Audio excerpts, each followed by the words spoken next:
Sí, Elot es el informático. Ten en cuenta que desde la guerra de Croacia el mundo ha evolucionado. Cuando tú empezaste periodismo no soñabas con Internet, ni yo tampoco. Así es. Entonces, en la guerra, Internet se ha convertido en un arma, sobre todo de comunicación, para recibir asesoramiento exterior, para bajar. Por ejemplo, una de las especialidades del irlandés era el cómo eliminar a los enemigos silenciosamente. Si tú buscas esas palabras en Internet, te vas a empezar a bajar manuales de cómo envenenar con una cerilla, de cómo matar con un hilo o matar con una aguja. Yo me imagino que todo ese material bueno, si se ha encontrado el laptop, el ordenador de Eduardo Rosaflores, ahí a lo mejor lo que nos llevamos la sorpresa es que hay muchos manuales de esos bajados de Internet. Luego sirve como sistema de comunicación y lo que decían en Hungría es que también era un buen electrónico. Entonces la electrónica ahora sirve para activar, por ejemplo, bombas. ¿Qué pasa con Tadic? Tadic es un personaje al que yo conozco.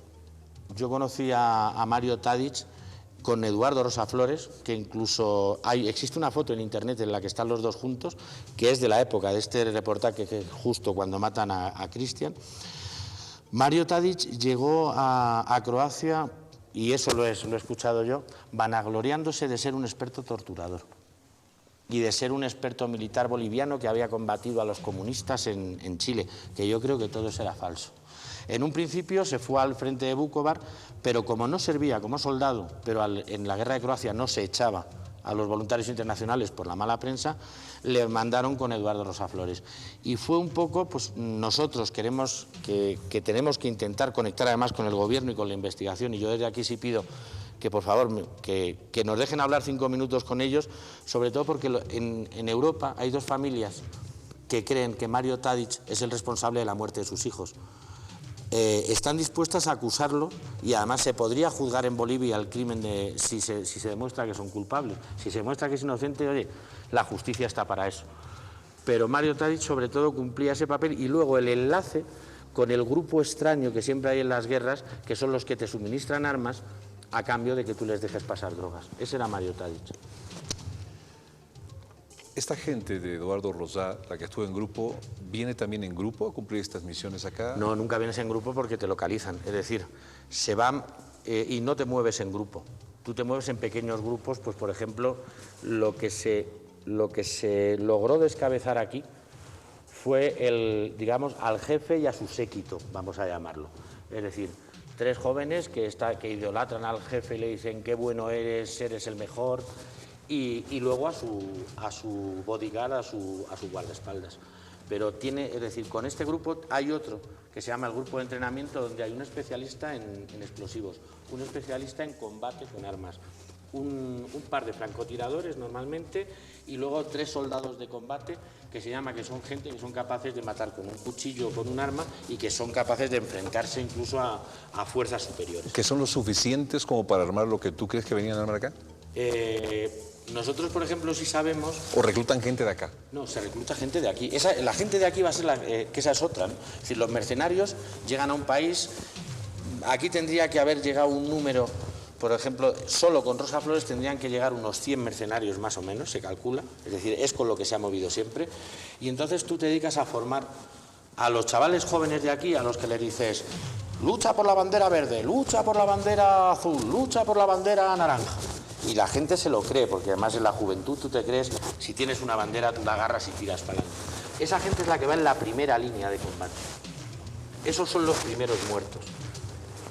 Los hermanos de esa primera línea de combate y las madres son las que les van a pedir a los mercenarios y a los otros jóvenes que luchen porque sus hijos ya han muerto. Es decir, la gente que se entrena, los locales, que se les llama, esa gente es la carne de cañón. Luego, dentro de los locales siempre hay especialistas, siempre hay gente que sobrevive. Pero los primeros, los jovencitos, es más, a los jovencitos se les da un cargador. Solamente un cargador. Esa es la función, pero sí se utilizan locales. Me dejas totalmente consternado por todo lo que nos estás contando, totalmente consternado. Yo creo que en este momento Tadic, tu Azot también, te deben estar viendo, porque están en la cárcel de San Pedro. Ahí hay, me imagino, también un televisor. Sí. Y de repente se les debe estar poniendo los pelos de punta al saber que tú estás acá. No, yo creo que lo que tendrían que hacer, lo que pasa es que para que hombre, también, por ejemplo, el húngaro Elot es muy joven y yo creo que te puedes equivocar. Y por desgracia te puedes equivocar tanto de meterte en una historia que tú te crees que va a ser una cosa hasta bonita y que bueno, y que luchar es bonito y darte cuenta que no.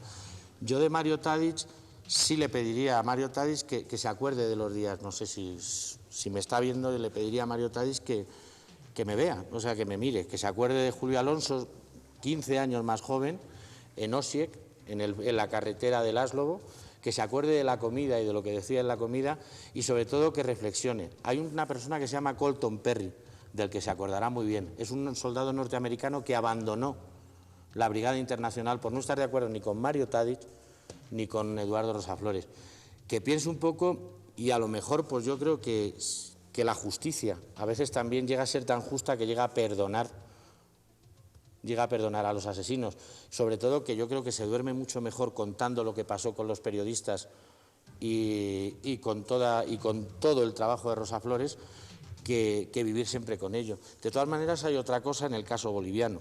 Rosa Flores no era tonto y sabía y contemplaba esta opción, incluso contemplaba la opción de que quien le hubiese contratado le traicionara. Bueno, Rosa Flores en el mes de marzo envió 2 vídeos que todavía no se han visto y que no se podrán ver hasta octubre, según nos han dicho, porque hay un periodista que se llama Damir Babic en Bosnia que ha logrado hablar con los 2 mejores amigos en Croacia de Rosa Flores que recibieron esos vídeos. En esos vídeos se supone que Rosa Flores cuenta que en caso de su muerte, y además por lo que se ve los vídeos están en español, en castellano, quién, cómo y dónde le contrató. O sea, a mí la pena que me da es que tenga que ser hasta octubre. También me da, porque nosotros hemos intentado contactar con esos periodistas y primero por miedo, por seguridad y porque eran muy fieles a Rosa Flores, han dicho que no quieren hablar. Yo lo entiendo, son gente que además tiene también ligazones con otras organizaciones de las que yo no voy a entrar, pero me parece que a lo mejor ese día nos enteramos y todas las culpas que se están echando unos a otros, primero se pondrán en la mesa e incluso cabe otra tercera vía, es decir, ¿por qué tienen que haber sido bolivianos los que han contratado a gente que iba a matar bolivianos? ¿Por qué la gente que ha sido gente de un lado o de otro que viven por ejemplo con instituciones como el ejército van a contratar a gente que iba a matar a militares, que iba a atentar contra instalaciones militares, romper puentes, matar escuelas? A lo mejor existe una tercera vía, que es hay mucha gente que saca beneficio de la guerra, muchas empresas, muchos países. Nunca hemos contemplado esa posibilidad. De todas maneras, yo creo que en octubre, sobre el mes de octubre, noviembre, a lo mejor el mundo vuelve a tener otro revolcón y nos damos cuenta, primero, yo creo que de lo que se ha librado Bolivia. Y segundo, ¿Hicimos bien lo del hotel en Santa Cruz de la Sierra? Yo